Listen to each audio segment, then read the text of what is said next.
In 1962, to a Brahmin family in a small village in India, Narendra Rraval was destined for a life in priesthood. Following his father's footsteps, Rraval was already conducting ceremonies at temples at 15 and studying. He decided to migrate to Kenya in 1977 and ended up in a temple in the bustling city of Kisumu. There, Rraval continued his duties faithfully at the temple and graduated to priesthood at the age of 21. Guru is my nickname, which is actually a title of a priest. When you grow in the priesthood, you get a title of Guru, which is the highest level in the Hinduism.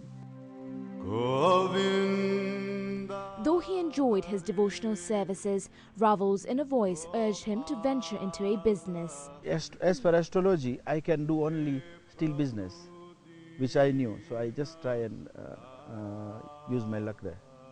With a doctorate in divinity, Rraval Guru continues to practice astrology to this day. However, he left the temple at 23, got married and secured premises in Nairobi's Gikomba market for 5,000 shillings a month. With 70,000 shillings in board capital, he started selling steel. It was very, not very popular area, but it was cheapest I can get. And we grew in such level that we could not cope with the demand. So then I decided to put up the factory, and I started with the small factory. All was not bliss for the then young businessman. Guru remembers the hard times and his perseverance when there wasn't enough to make ends meet both at home and in his business. I've come across a lot of time big problems. I had to work at the shop one time, but God helped me. My greatest challenge was that trust, to create the trust, because you have to have the goods on credit and you cannot build trust overnight. So I had to work very hard to pay on promptly, to sell to the right people, and to make profit so I don't close down. In 1992, Devki Steels was born. The company was then producing 7,500 metric tons of steel per annum with a single production line of steel and had employed 65 workers. 20 years down the line, Devki Steels is the largest steel producer in East and Central Africa and is currently producing 250,000 tons, close to 250,000 metric tons of steel per annum, and boasts of 10 production lines of steel. Maisha Mabati became the second company in 1998 and produces galvanized sheets, after which came National Cement Company, launched in 2010 and is producing 4,000 tons of cement per annum and has a vision to double its production.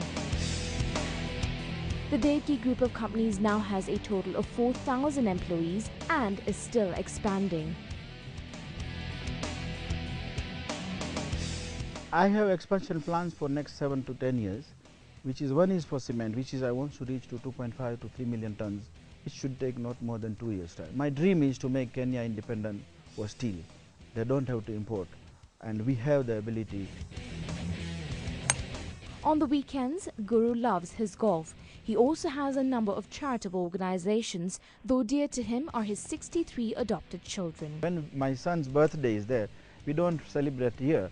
We go with the cake and celebrate with them. When I bought the chopper, I said, first I give them the ride. I took them, and one child said, when the pilot told me, when he came back, the pilot started crying. He said, one boy said, I saw the God there. So that is my joy. If you're wondering how he commutes from Devki Steels in Athi River to Maisha Mabati in Ruiru and home in Gigiri,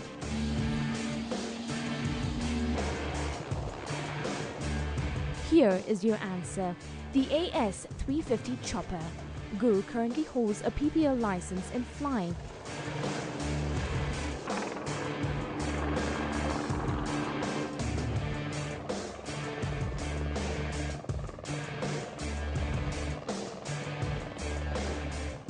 With an empire that is continuously expanding, Mr. Rraval Guru's humble beginning has proved that one doesn't need abundance to start a business with. By setting a target and by putting your zeal in it, there is nothing that is impossible to conquer. Anjali Nurani, KTN, for Money and Power, Ruiru.